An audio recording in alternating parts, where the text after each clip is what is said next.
गौतम, तुम चाहे अपनी किडनीज भेज दो, लेकिन दादी साहब के बर्थडे पे अगर तुमने 5 लाख से कम का गिफ्ट लेकर आए ना, तो मैं तुम्हें और तुम्हारे सामान दोनों को इस घर से बाहर फेंक दूंगी, समझे? जोधपुर के crorepati businessman family Agarwal and sons की हेड गायत्री देवी का जन्मदिन मनाया जाने वाला था। शहर के बड़े बड़े रईस उस पार्टी में आने वाले थे, लेकिन गायत्री देवी की पोती अवनी बहुत परेशान थी, क्योंकि उसके दादाजी ने उसकी शादी किसी अनजान वजह से एक बेहद गरीब लड़के गौतम से करवा दी थी।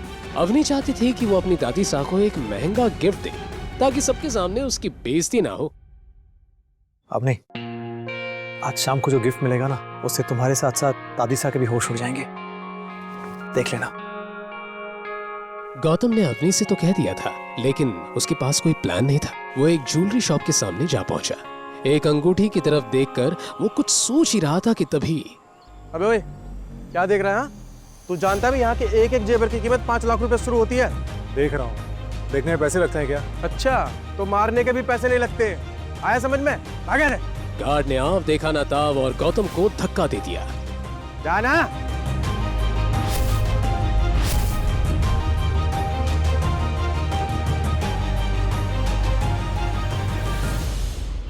अवनी की दादी को क्या गिफ्ट देना है, गौतम ये सोच ही रहा था कि तभी ज्वेलरी शॉप का सिक्योरिटी गार्ड पुलिस की टीम को लेकर वहां पहुंचा। ये देखिए खड़ा है।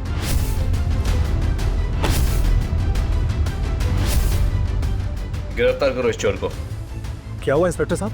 साहब यही वो आदमी था जो दुकान के बाहर चक्कर काट रहा था साहब। अरे मैं तो बस दुकान के बाहर खड़ा हुआ था, मैंने कोई चोरी वोरी नहीं की। थाने चल, सब पता चल जाएगा। वहाँ के डंडे सब सच उगलवाने के काम आते हैं। सब सच आ जाएगा सामने कि तूने इतनी सी देर में चोरी करके अंगूठी किसे दे आया। अरे इंस्पेक्टर साहब, मैंने कुछ नहीं किया। इंस्पेक्टर साहब, मेरी बात तो सुनिए।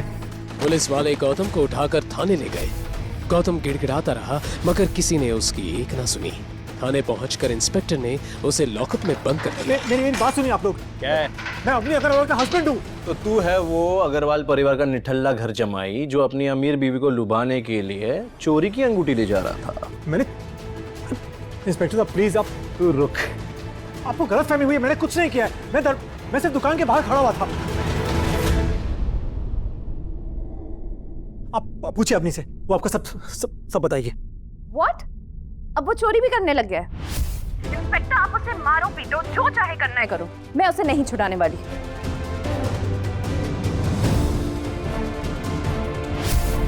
गौतम को भी अब समझ नहीं आ रहा था कि वो इस लॉकअप से कैसे निकलेगा। उधर इंस्पेक्टर भी उसकी एक भी बात सुनने को तैयार नहीं था और उसी से ज्वेलरी शॉप में चोरी हुई अंगूठी निकलवाने की जिद पर आ रहा था। इंस्पेक्टर एक मोटा डंडा लेकर गौतम को पीटने के लिए बढ़ा। तभी पीछे से एक कड़क आवाज आई, इंस्पेक्टर मारू। इंस्पेक्टर ने पलट कर देखा तो हैरान रह गया। वहाँ शहर का कमिश्नर खड़ा था। हमारी हिम्मत कैसे हुई? अपनी वर्दी, अपनी सर्विस से नफरत हो गई क्या तुम्हें? सर ये तो चोर है सर।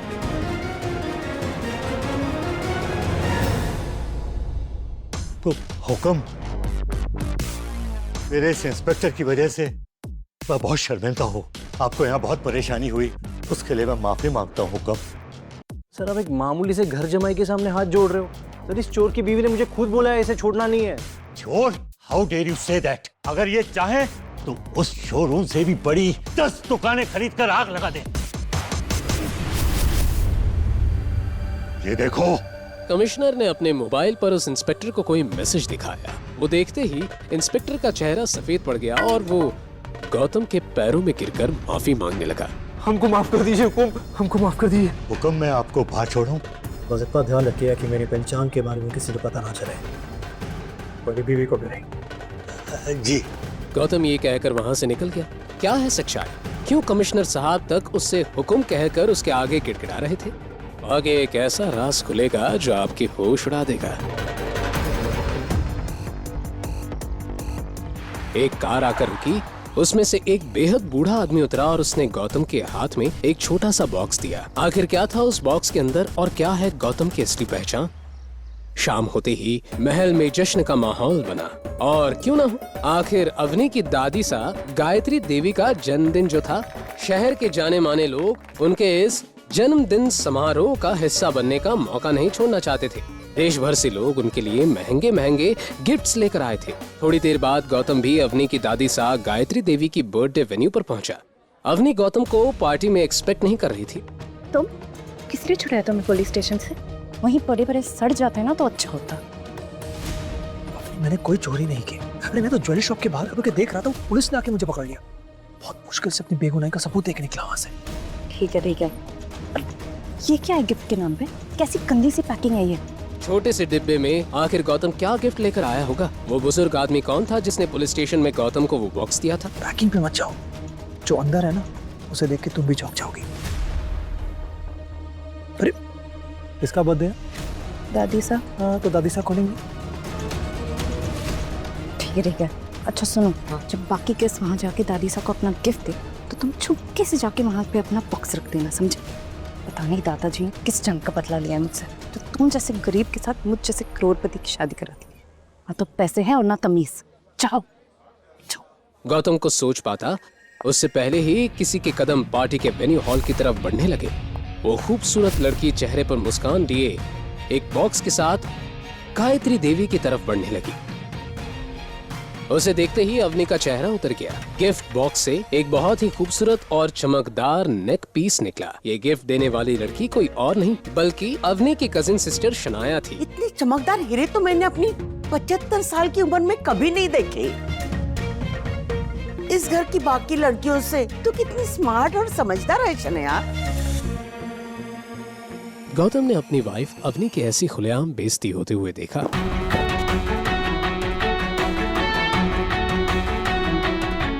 शनाया वैसे ये डायमंड नेकलेस काफी महंगा होगा, नहीं? शनाया गौतम की बातों में छुपे व्यंग्य को समझ नहीं पाई।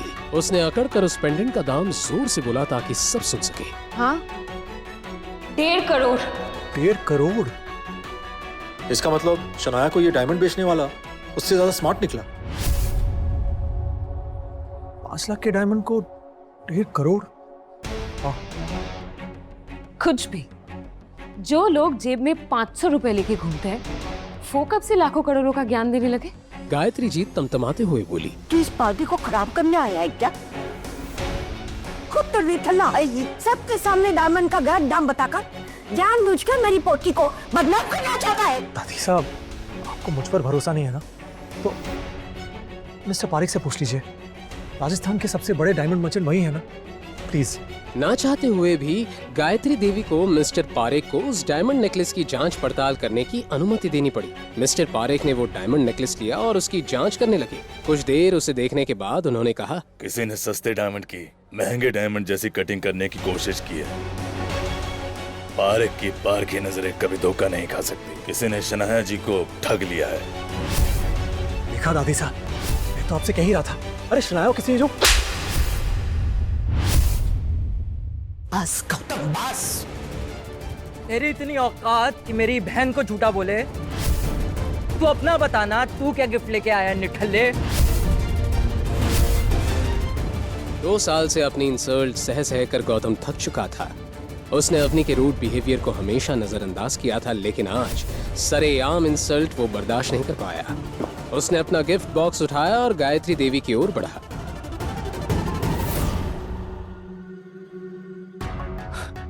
ये क्या?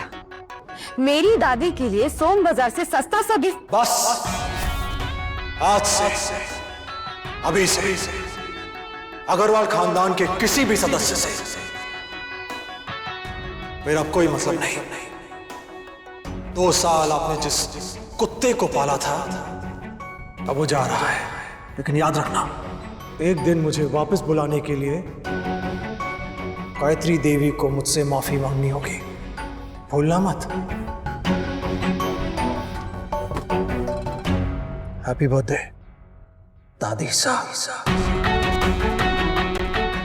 बॉक्स के अंदर ऐसा क्या था जिसे देखकर अवनी के होश उड़ गए? आखिर क्या है उस बॉक्स के अंदर जिसे देखकर गायत्री देवी और अवनी इतना घबरा गई? अरे रोको, कोई रोको गौतम को। 2 साल हमारे साथ रह रहा है, लेकिन हम जान नहीं पाए कि हमारे साथ कौन रह रहा है। मैंने तो उसको झापड़ मार दी और बर्बाद हो जाएंगे। आखिर क्या है उस बॉक्स के अंदर जिसे देखकर गायत्री देवी इतना घबरा गई? कौन था जिसने गौतम को वो बॉक्स ला कर दिया? कौन है गौतम? क्या है उसकी असलियत? क्या वो अपनी असलियत छुपा रहा है? क्या गौतम वापस आएगा? क्या होगा गायत्री देवी और अग्रवाल फैमिली के साथ? गौतम कहाँ खो गए? कहते हुए अवनी ने उसे झकझोर दिया। गौतम यकीनन खुली आंखों से सपना देख रहा था। वो यही सोच रहा था कि यह महंगा नेकलेस अभी के अभी दादी सा को दे और अपनी असलियत बता दे। पर शायद ये सही नहीं होगा। अपनी सच्चाई अभी बाहर लाने के लिए गौतम तैयार नहीं था। उसने धीरे से गिफ्ट छुपाने की कोशिश की, मगर तभी नील ने वो गिफ्ट बोझ छीन लिया। अरे, इसमें तो बेहद कीमती हार है। इस कंगाल के पास कहां से आया? जरूर चुराया होगा। नील की बात सुनते ही सभी लोग घर के अंदर जमा हो गए। सभी की तीखी नजरें देखकर अवनी का मन सहम चुका था। वो शर्मिंदगी से किसी को देख भी नहीं पा रही थी। ये देखिए, हमारा प्यारा घर जमाई कितना बड़ा हाथ मारने जा रहा था। किसी की नजर यहां नहीं थी और इसने हाथ साफ कर लिया। अच्छा हुआ मैंने इन भाई साहब को देख लिया, वरना पता नहीं इसका और क्या क्या दहेज का सामान चुराने का इरादा था। ये बात सुनते ही शनाया ने नील के हाथ से नेकलेस ले लिया और उसे ध्यान से देखने लगी। शनाया ने गुस्से में अपनी दादी से कहा, दादी साई, वही 13 लाख वाला नेकलेस है जो मुझे ज्वेलरी स्टोर में पसंद आया था। ये देखिए, इस घर जमाई ने 1,00,000 2 लाख पर नहीं, सीधा 13 लाख पर अपना हाथ मारा है। गायत्री देवी ने उसी वक्त अपने चेहरे से चश्मा हटा लिया और घूरकर गौतम को देखने लगी। शनाया अपनी बात कहते हुए गायत्री देवी के पास आ गई और रोते हुए बोली, जरूर राठौड़ परिवार को पता होगा कि मुझे नेकलेस बहुत पसंद है, इसलिए उन्होंने खास मेरे लिए इसे यहाँ पैक करवा कर भेजा है। लेकिन इस गौतम के बच्चे की नजर हमारी सारी चीजों पर है। दादी साहब, आप पुलिस को फोन कीजिए, इसे आज के आज पुलिस के हवाले करना होगा। अगर आज इसे छोड़ दिया तो इसकी हिम्मत और बढ़ जाएगी। शनाया की बात सुनकर गायत्री देवी गुस्से में गौतम और अवनी के सामने जाकर खड़ी हो गई। आखिर तुम चाहते क्या हो? हमारे घर की खुशियाँ तुमसे बर्दाश्त नहीं होती क्या? ये आवाज सुनकर अवनी का दिल सहम गया। गीता और अनिल की आंखों में बेचैनी साफ दिखाई दे रही थी। इससे पहले कि गायत्री देवी आगे कुछ पूछती, अवनी ने धीमी आवाज में कहा, गौतम, सच सच बताओ, तुम्हारे पास ये नेकलेस कहाँ से आया? मैं अगर कुछ कहूंगा तो तुम मेरी बात का यकीन करोगी? अवनी बिना इस बात का जवाब दिए गौतम की आंखों में आंखें डालकर देखने लगी। ये मुझे किसी और ने दिया है, खास तुम्हें देने के लिए। अच्छा, वाह, तुम जैसे फालतू आदमी को कोई इतनी महंगी चीज क्यों देगा? यहाँ पार्टी में बाकी सब लोग मर गए हैं क्या? कम से कम झूठ तो ऐसा बोलो जो हमें पच जाए। मैं झूठ नहीं बोल रहा हूँ, ये नेकलेस अवनी के लिए ही आया है। और यहाँ राठौड़ परिवार की तरफ से जितने भी गिफ्ट्स आए हैं उसकी वजह भी अवनी ही है। अगर अवनी यहाँ नहीं आती तो ये गिफ्ट्स भी यहाँ नहीं होते। गौतम की बात सुनते ही सभी हैरानी से एक दूसरे को देखने लगे। रघुवीर और सिद्धार्थ की तो मानो पैरों तले जमीन ही खिसक गई थी। लेकिन अवनी को अब तक गौतम की बात पर यकीन नहीं हो रहा था। गौतम को भी इस बात का अंदाजा हो चुका था। उसने मौका देखते ही मुंशी जी को वापस आने का मैसेज कर दिया। गौतम, बस बहुत हुआ। आखिर और कितना झूठ बोलोगे तुम? तुम्हें दिख नहीं रहा कि तुम्हारी वजह से हमारे परिवार की कितनी बेइज्जती हो रही है? बस मुझे और कुछ नहीं सुनना। अभी के अभी दादी के पैरों में गिर के माफी मांगो।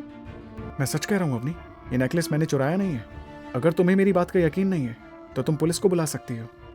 शनाया ने गुस्से से कहा, हाँ, वो तो हम करेंगे ही। आज तुम यहां से बचकर नहीं जाने वाले।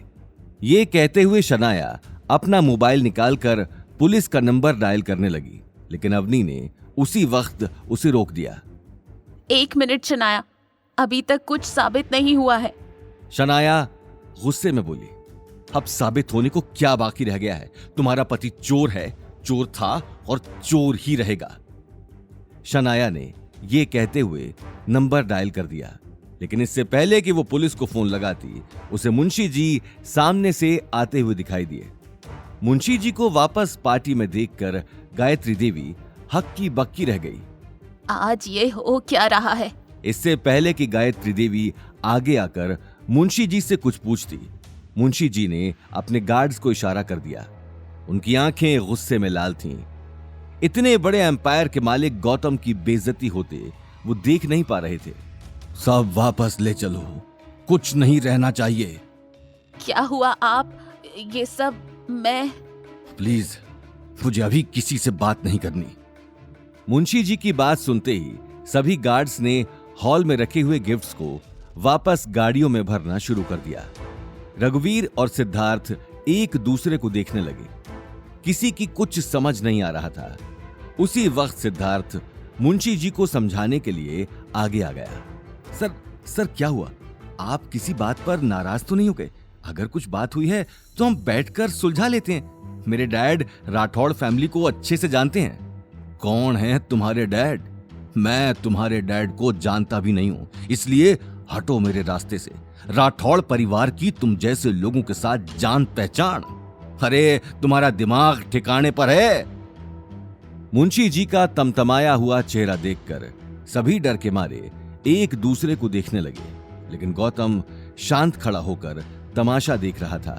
वहीं अवनी और उसके परिवार के लिए ये सारी बातें हैरान कर देने वाली थी, लेकिन गायत्री देवी अपने परिवार की खुलेआम बेइज्जती होते नहीं देख पा रही थी। रघुवीर जी, आखिर ये सब हो क्या रहा है? आप कुछ बोलते क्यों नहीं? रघुवीर ने मौके की नजाकत को देखते ही अपना सिर झुका लिया। वो ये बात अच्छे से जानता था कि उसके मुंह से एक भी शब्द निकलते ही उसका झूठ पकड़ा जाएगा। नील अब तक गायत्री देवी को देख रहा था। वो अपनी बहन और दादी का मायूस चेहरा नहीं देख पा रहा था।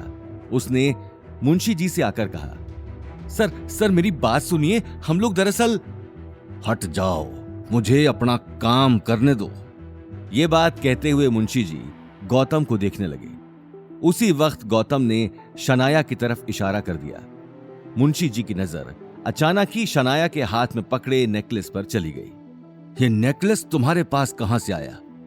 मैं यही बात आपको समझाने की कोशिश कर रहा हूं। ये नेकलेस इस गौतम ने चुराया था और हम इसलिए पुलिस।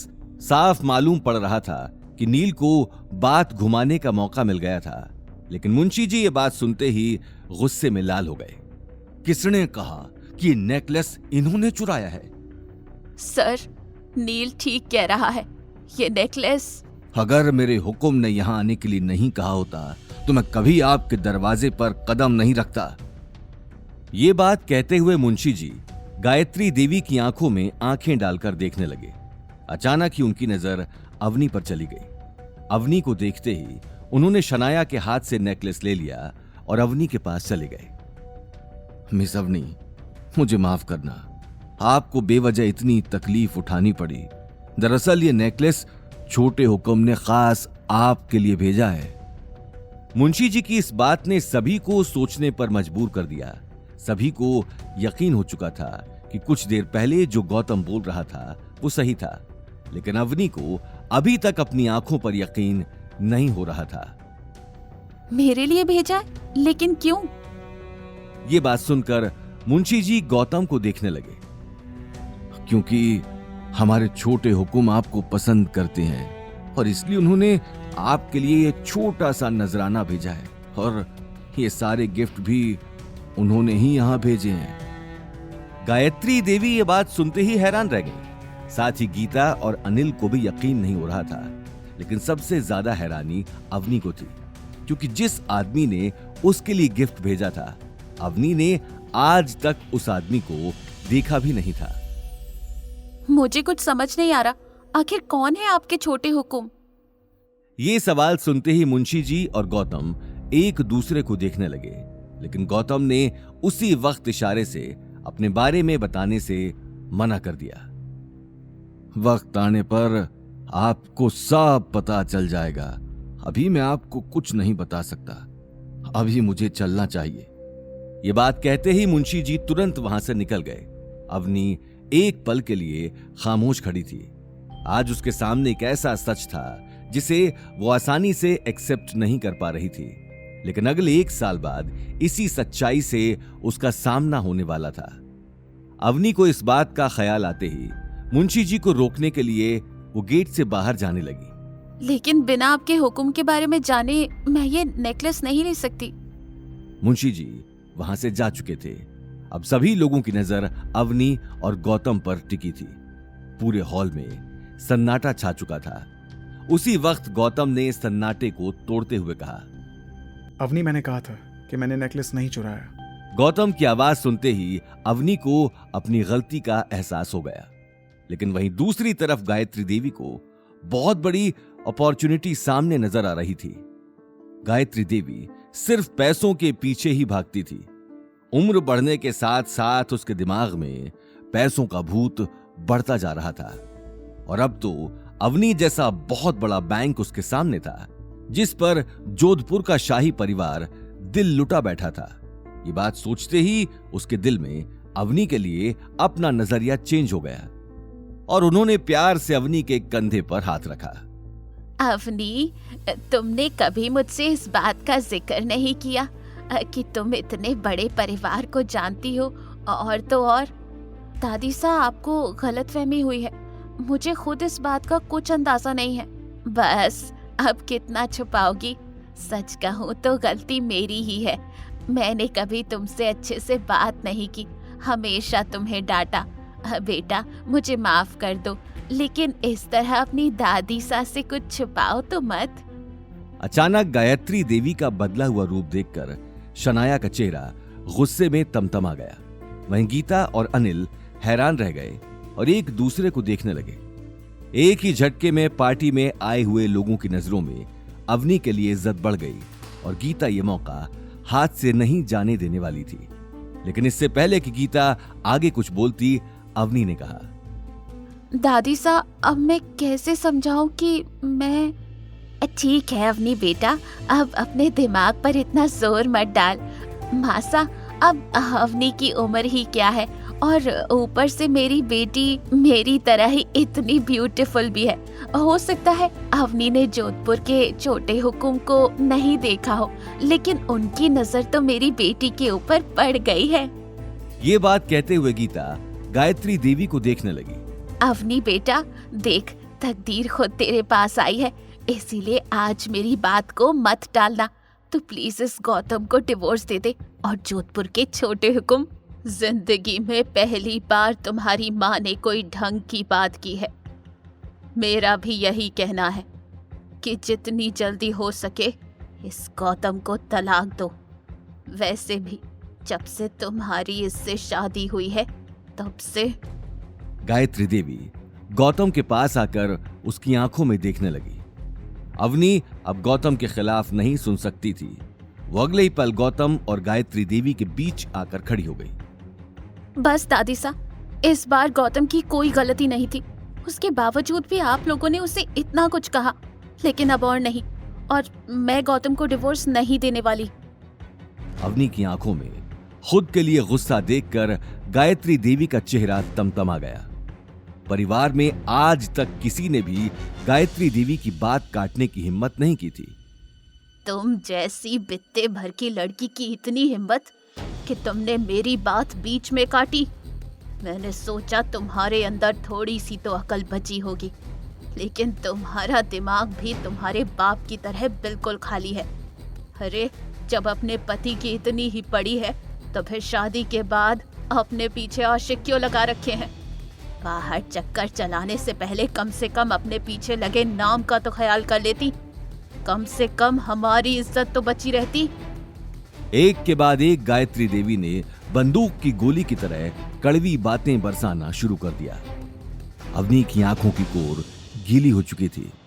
गौतम अवनी को इस हालत में नहीं देख पा रहा था। साथ ही अनिल और गीता को भी इन बातों से बहुत बड़ा धक्का लग चुका था। अनिल ने उसी वक्त आगे आकर अवनी के कंधे पर हाथ रख दिया। मासा, बहुत हुआ, इससे ज्यादा मैं नहीं सुन सकता। अगर हम आपकी नजरों में इतने ही अखरते हैं तो हमें यहां होना ही नहीं चाहिए। ये बात कहते हुए अनिल और गीता अवनी को लेकर वहां से निकल गए। गौतम भी बिना कुछ कहे उनके पीछे चला गया। उन्हें जाते हुए देखकर गायत्री देवी की आंखें अंगारों की तरह लाल हो गईं। निकल जाओ यहाँ से और दोबारा इस घर में आने की सोचना भी मत। अवनी और गौतम के जाते ही पूरे हॉल में एक सन्नाटा छा चुका था। वहीं गायत्री देवी की आंखों में अब तक गुस्सा चढ़ा हुआ था, लेकिन इस पूरे तमाशे के चलते आज शनाया की सगाई खराब हो चुकी थी। घर आए हुए मेहमानों के साथ साथ रघुवीर और सिद्धार्थ पंडित के चेहरे पर नाराजगी साफ दिखाई दे रही थी, और इस नाराजगी को देखकर शनाया अंदर ही अंदर अवनी और गौतम को कोस रही थी। अपनी बहन का उतरा हुआ चेहरा देखते ही नील ने आकर उसे गले लगा लिया। शनाया, बस, अब रोने की जरूरत नहीं है। अब रोएगा तो ये गौतम और उसके साथ साथ उसकी प्यारी पत्नी अवनी ये बात कहते हुए नील एकटक गेट के बाहर देखने लगा। वहीं दूसरी तरफ अवनी ने बाहर निकलते ही अपने चेहरे से आंसू साफ कर लिए। कुछ ही देर में सभी कार में बैठकर घर की तरफ निकल गए। अवनी अपने कहे हुए शब्दों पर पछता रही थी जो उसने गौतम से कहे थे। उसने गौतम को कार चलाते हुए देखकर कहा, गौतम, तुम्हें नील से उलझने की जरूरत नहीं है। उससे जितना हो सके दूर ही रहना। हाँ अवनी, लेकिन मैं बस यही समझा रहा था कि उसने मेरे ऊपर झूठा इल्जाम लगाया है। उसके लिए सॉरी, लेकिन उससे जितना हो सके दूर रहना। उसका उठना बैठना गुंडों के साथ है। अगर उससे पंगा लिया तो वो बदला जरूर लेगा। मुझे बचपन से नील पसंद नहीं। ठीक है, मैं इस बात का ध्यान रखूंगा, लेकिन मुझे नहीं लगता कि वो कुछ करेगा। गीता और अनिल कार की बैक सीट पर चुपचाप बैठे थे। गीता की आंखों में गुस्सा तो था, लेकिन वो शायद घर पहुंचने का ही इंतजार कर रही थी। वहीं अवनी अभी तक नेकलेस अचानक गौतम के पास आने की बात पचा नहीं पा रही थी। अच्छा, एक बात बताओ, आखिर तुम्हारा राठौर परिवार के साथ क्या रिश्ता है? आखिर उस आदमी ने इतने सारे लोगों में तुम्हें ही क्यों वो नेकलेस दिया? ये बात सुनते ही गौतम का मन हुआ कि अवनी को आज अपनी सच्चाई बता दे, लेकिन अगले ही पल उसे दीपशिखा का ख्याल आ गया, जिसके साथ उसे 1 साल बाद शादी करनी थी। इस बात का ख्याल आते ही उसने अपने आप को रोक दिया। नहीं अवनी, मैं तो जानता भी नहीं राठौड़ फैमिली को। कल जब तुम सब लोग चले गए थे तब मुझे वो बुजुर्ग आदमी ज्वेलरी शॉप पर मिला था और उसी ने मुझे वो नेकलेस दिया। इससे पहले मैं उससे कुछ पूछता, वो वहां से निकल गया। उसने बस इतना ही कहा कि नेकलेस तुम्हें दे दूं। सच में यही बात है? सच में यही बात है। अभी तुम्हारे सामने तो उस आदमी ने खुद कहा। गीता ने ये बात सुनते ही भौहें चढ़ा ली और बड़बड़ाने लगी। अच्छा हुआ नेकलेस ही दिया। बम दिया होता तो ये आदमी उसे भी घर ले आता। अकल तो वैसे भी नहीं है इस आदमी में। पता नहीं भगवान जब अकल बांट रहे थे तब ये आदमी कहाँ गया था। अवनी अपनी मॉम की बात को नजरअंदाज करके गौतम को समझाने लगी।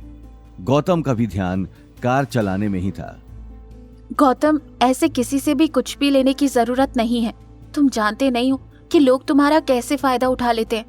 आइंदा जब तक सामने वाले से कोई जान पहचान ना हो तब तक उससे कुछ मत लेना। हाँ, आइंदा कभी ऐसी गलती नहीं होगी। गौतम से बात करने के बाद अवनी कार से बाहर देखने लगी। वो समझ गई थी कि मुंशी जी के पास गौतम से अच्छा जरिया नहीं था अपनी बात पहुंचाने का, लेकिन वो इस बात से बेखबर थी कि मुंशी जी ने गौतम के कहने पर ही ये सारा नाटक खेला था। वहीं दूसरी तरफ गौतम कार चलाते हुए बार बार अवनी को देख रहा था। अवनी से झूठ बोलने की बात उसे अंदर ही अंदर कचोट रही थी। अवनी, मुझे माफ करना, मैंने तुमसे झूठ बोला, लेकिन क्या करूं, इसके सिवाय मेरे पास कोई और रास्ता नहीं था। अगर तुम्हें सच बताता हूं तो मुंशी जी से किया हुआ वादा तोड़ना पड़ेगा। इसलिए अगले 1 साल तक मैं तुम्हें सच नहीं बताऊंगा। आगे की कहानी जानने के लिए देखिए अगला एपिसोड सिर्फ पॉकेट एफएम के यूट्यूब चैनल पर और रॉयल वारिस के सारे एपिसोड्स को सुनने के लिए डिस्क्रिप्शन में दी लिंक से डाउनलोड करें पॉकेट एफएम ऐप।